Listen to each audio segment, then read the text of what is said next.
Jesse Navarro nas ondas da Vibe Mundial FM. Hoje o assunto aqui vai ser espiritualidade, mediunidade.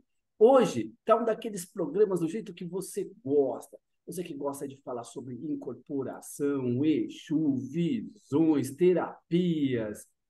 Eu estou aqui com o terapeuta Marcelo Bedac. Muito bem-vindo, Marcelo. Bem-vindo ao Vibe Mundial FM. Muito obrigado aí pelo convite. Saudações aí que todos aqueles que estão nos ouvindo e que nos veem também aí pelo YouTube. Sejam todos, que as bênçãos do universo recaiam sobre todos nesses momentos, nesses breves momentos que a gente vai estar conversando aqui. Marcelo, você sempre trabalhou como terapeuta ou você passou por uma transição de carreira? Porque essa série de entrevistas que a gente está fazendo aqui mostra muitas pessoas que fizeram a transição de carreira de maneira bem-sucedida e isso pode servir para inspirar até o nosso ouvinte a virar a mesa, sair do emprego chato e fazer o que realmente ama. Cara, eu vou te falar uma coisa. Foi uma transição de carreira que aconteceu. Eu trabalhei boa parte da minha vida no mundo corporativo. E basicamente foi desde 1993 até 2017, sabe? Então, trabalhando muito com consultoria. Eu sempre fui na área de serviços. Eu sempre gostei de servir, de atividades que pudessem ajudar as pessoas, ou, no caso, eram os empresários, a melhorar a qualidade de vida deles, das empresas, do coletivo. E nesse meio tempo, trabalhei também com treinamento, mas acabei encerrando essa carreira, esse ciclo, dando aula. Eu dei aula em. Teve época que eu estava dando aula em 4 faculdades diferentes, sabe? Para cursos, inclusive, diferentes, mas sempre dentro da temática, de gestão e administração, empreendedorismo, essas coisas. E aí, assim, o que acontece, né? Mediunidade, sensibilidade, desde que nasci. Sempre, sempre, sempre, Exatamente. sempre. Era isso que eu ia Que me falar. ajudou, inclusive, me Essa ajudou muito, cara.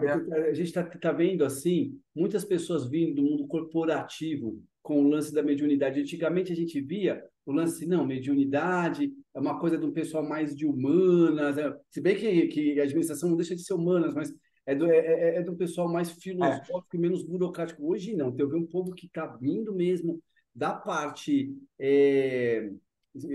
administrativa, mas o seu caso, pelo que a gente já conversou aqui, você é um baita de um médium. Me conta aí como é que é a questão de médium. Gente, é sério, não é qualquer médium. A gente está fazendo uma pré-entrevista aqui antes, ele viu todas as entidades que estavam aqui comigo. É um médium realmente gabaritado. E isso você já lidava, você teve dificuldades com isso? Como que você aprendeu a controlar essa mediunidade?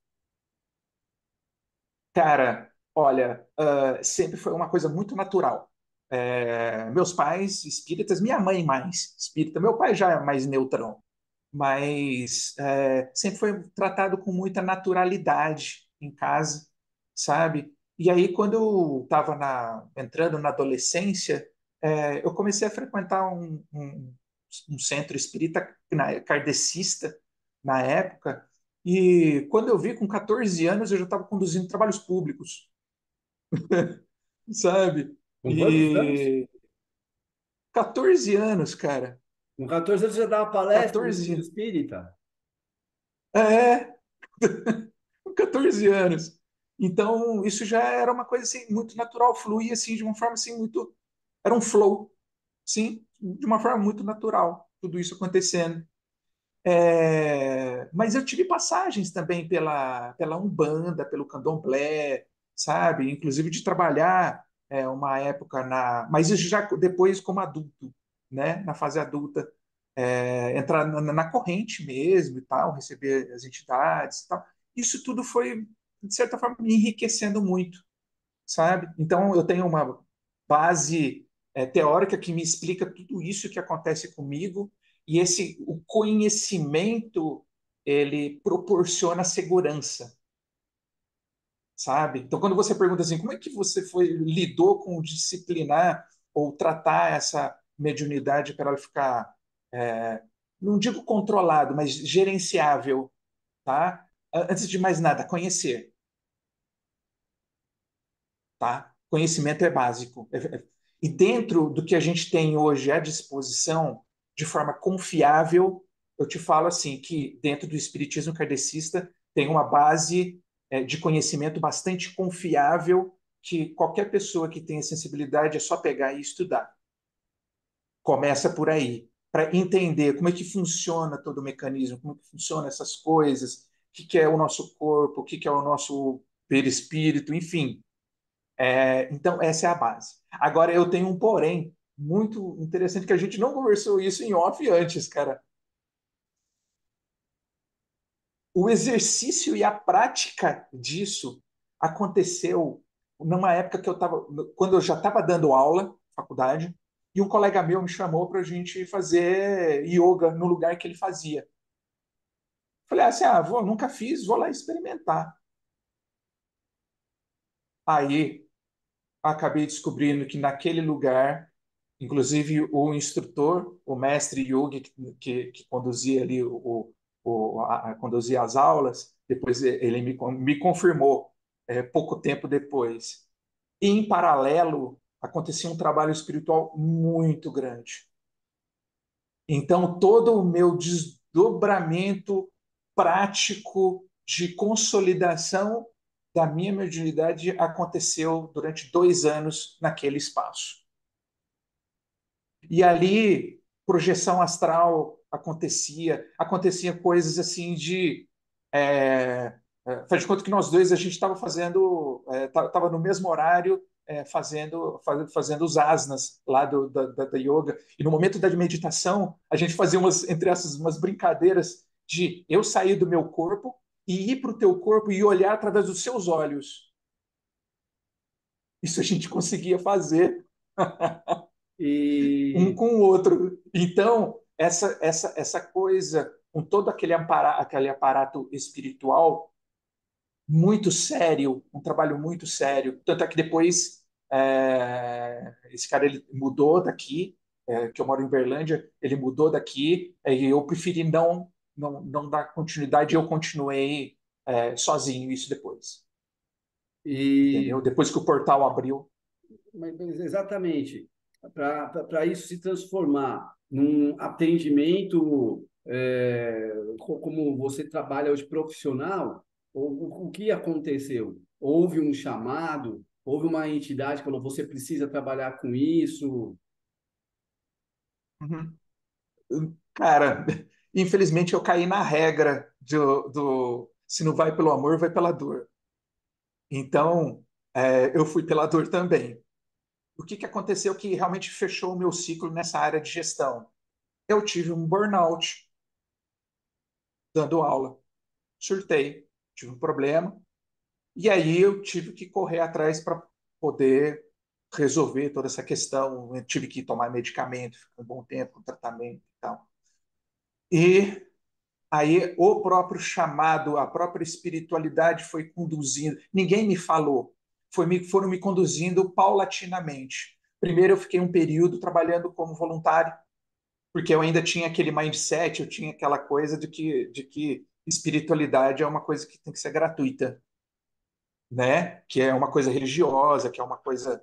Depois isso caiu por terra, porque me chegaram na chincha lá e falaram assim: meu amigo, não é assim que funciona, né?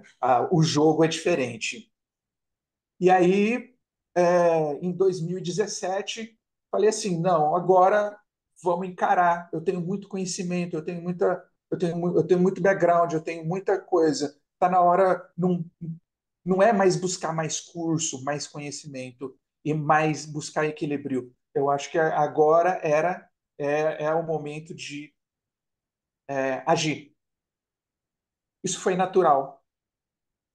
E aí eu passei por um momento que isso aí foi muito importante.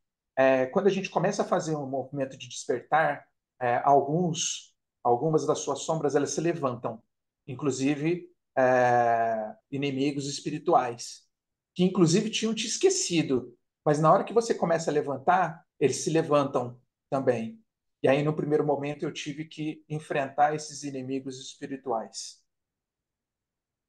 e se levantar.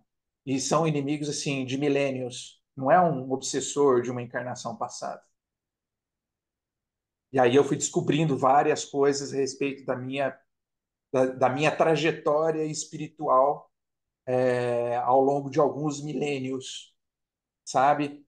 E aí venci, isso foi vencido através da espiritualidade e através da persistência na aplicação de reiki. Tudo começou com o reiki, como terapeuta reiki. Eu falava assim, eu sou um reikiano e tal, e vou aplicar reiki. Eu atendia as pessoas, mesmo à distância e presencialmente. E aí eu começava a ver coisas, eu começava a falar coisas, começava a revelar coisas para as pessoas e tal. E aí passou um tempo, cara, eu falei assim, gente, eu sou mestre reiki, mas o que eu estou fazendo não é mais reiki. É alguma coisa que não é mais. Deixou de ser aquele reiki é, puro, vamos chamar assim, porque o Reiki no reiki, Sul e o tibetano. conceito, ele é único, e tibetano, ele é único exclusivamente terapêutico, ele não é nem para diagnóstico, sabe? É só simplesmente, a pessoa chega com uma queixa, você trata a pessoa e pronto, vai embora. Entendeu? E o que eu estava fazendo é uma coisa muito maior. Eu falei assim, gente, ó, não estou fazendo mais reiki. O que eu estou fazendo na época, inclusive, eu falei assim, gente, que nome que eu dou para isso? Porque não é mais reiki e eu faço várias coisas simultaneamente. Mas tinha Quando teve imposição de pessoas. mão, tinha o Shokurei. Sim, tudo. E como eu sou mestre, então tem outras técnicas e outros símbolos que a gente Claro. utiliza, sabe? Que aí quando eu fiz o mestrado do Reiki em 2010, foi muito claro para mim naquela época que eu não iria usar o mestrado, que a princípio ele existe, que é para você formar outros terapeutas. Na minha cabeça, naquela época e até hoje, é usar o empoderamento que o mestrado te dá para você focar no tratamento das pessoas. Porque é um empoderamento muito, muito grande. Às vezes as pessoas não dão tanto valor, mas é um empoderamento muito, muito grande e forte. Então, aí eu tive que, voltando, né? Eu tive que nome que eu dou para isso? Então eu chamo terapia espiritual, porque na verdade tudo que eu faço hoje é sob o ponto de vista energético e espiritual.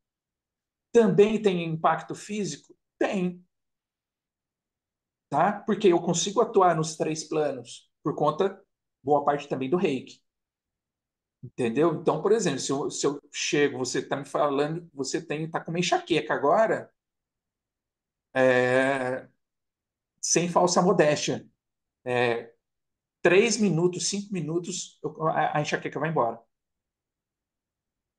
entendeu? Então, isso só para um alívio sintomático, tá? Bom, e aí É, depois que eu comecei a revelar realmente para as pessoas o que eu fazia, o que eu falava, porque eu deixava tudo escondido, eu não falava nada para ninguém. Aí quando eu comecei a contar para as pessoas, e inclusive acontecer fenômenos de eu acessar memórias de vidas passadas das pessoas, o que elas tinham feito, o que tinha acontecido, por que elas estavam passando por essa dificuldade nessa existência, sabe? Aí eu falei assim, gente.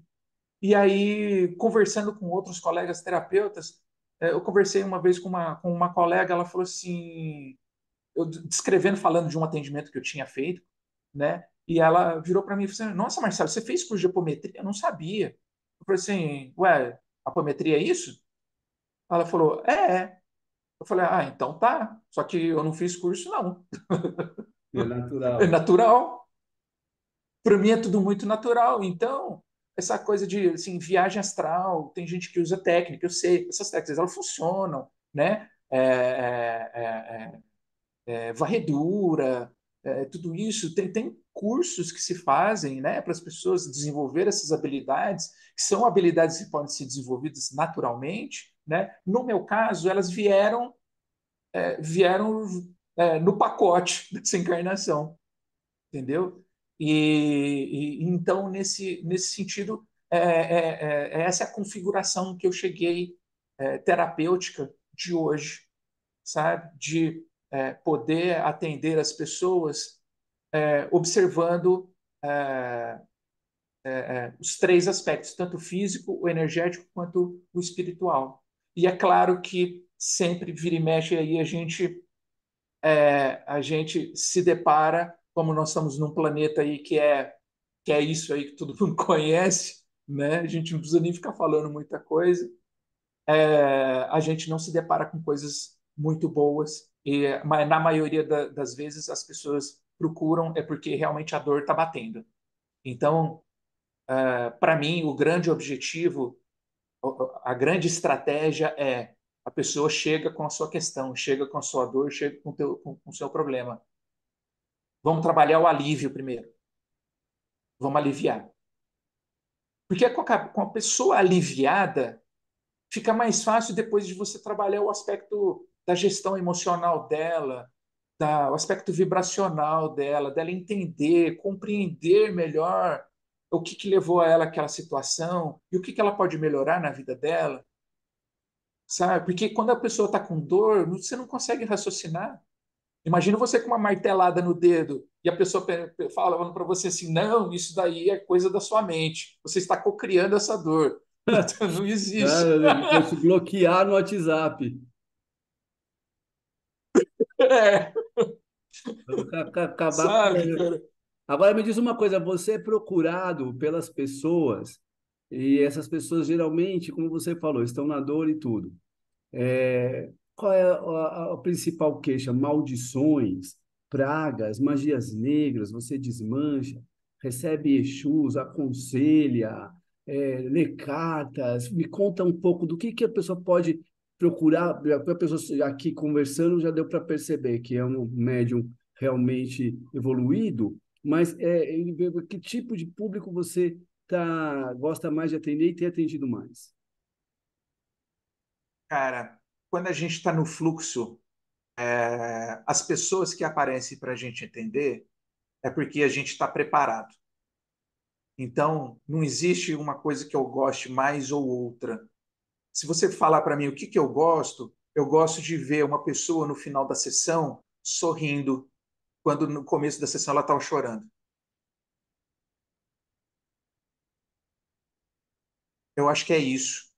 Eu acho que isso resume tudo. Então, cara, igual eu falei, tem é mais pauleira do que rosas. Mas, por Então, exemplo, o processo de tem desobsessão, muita. desobsessão, que a gente aprende desenvolvimento mediúnico, riscar pemba, fazer um determinado símbolo no chão, colocar as velas numa determinada posição, o ebó, etc. Você oferece isso, isso também veio nesse kit ou você aprendeu? Como é que é? Deixa eu te falar uma coisa, te contar um segredo. Se não me falha a memória, depois o pessoal me corrige, por favor. Uma das leis herméticas, o universo é mental.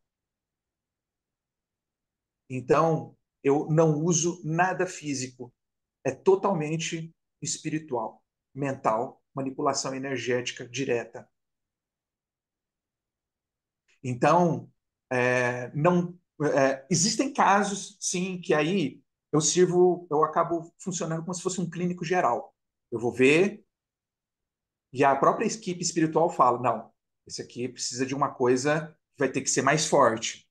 E aí eu encaminho para uma quimbanda, eu encaminho aí para uma umbanda ou para uma igreja luciferiana, se for o caso, que são entidades mais de esquerda e de lugares que tem uma egrégora que precisa ser mais forte, tem assentamentos mais específicos.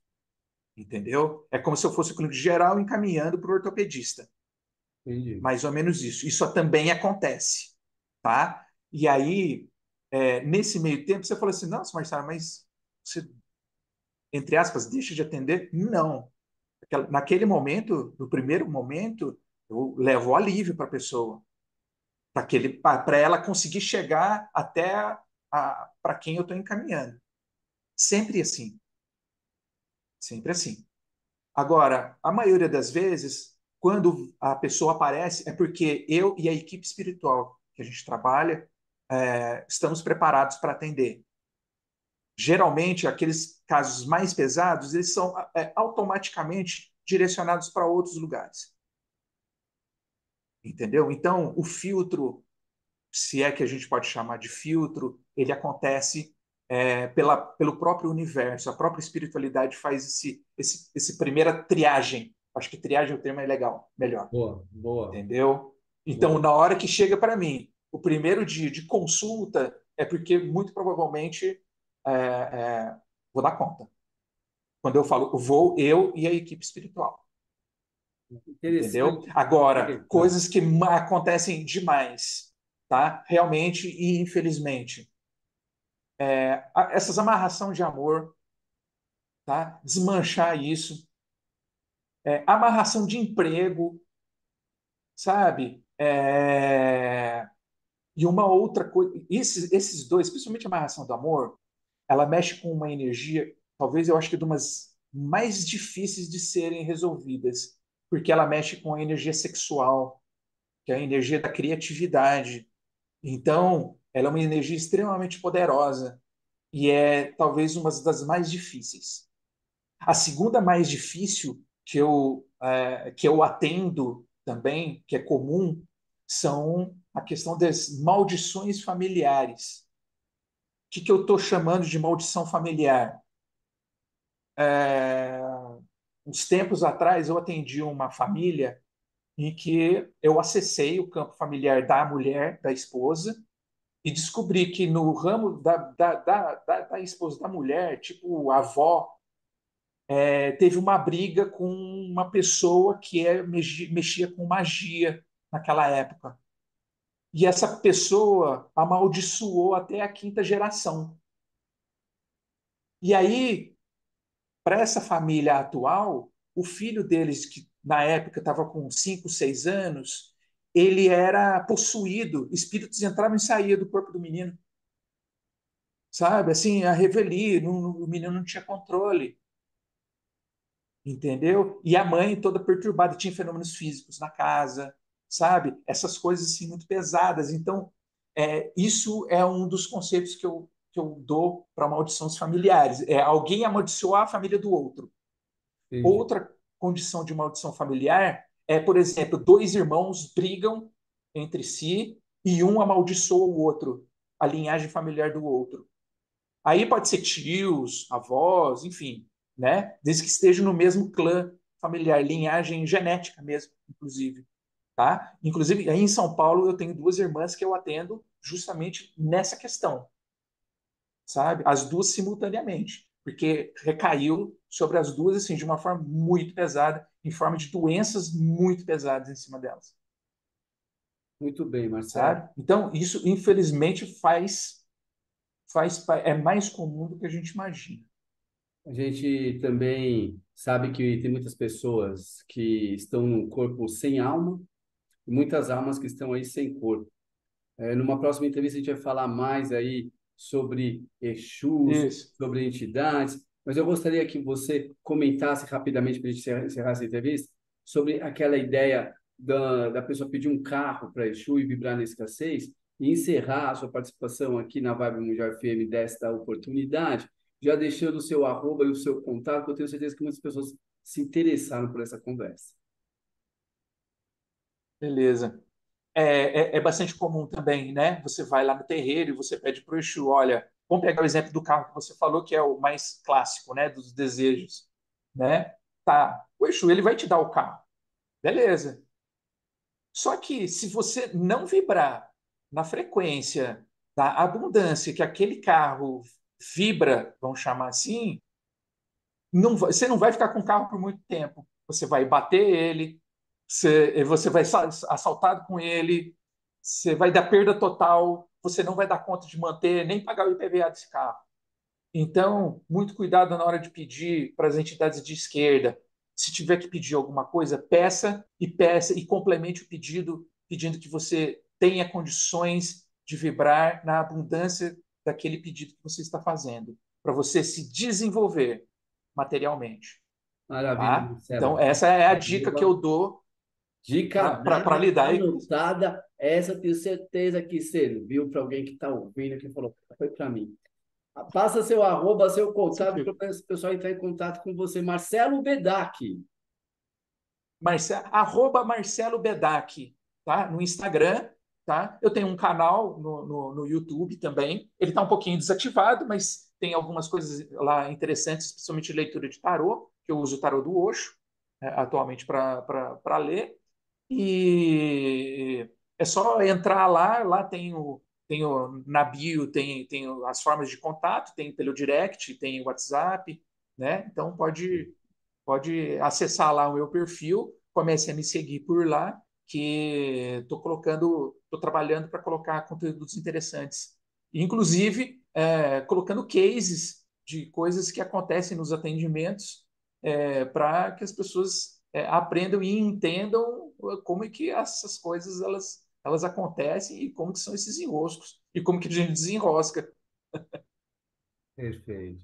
Parabéns pelo seu trabalho. A gente vai terminando esse programa por Valeu. aqui. Sexta-feira que vem tem mais Jesse Navarro na Vibe Mundial FM. Op, tchau, Oriô! Até a próxima!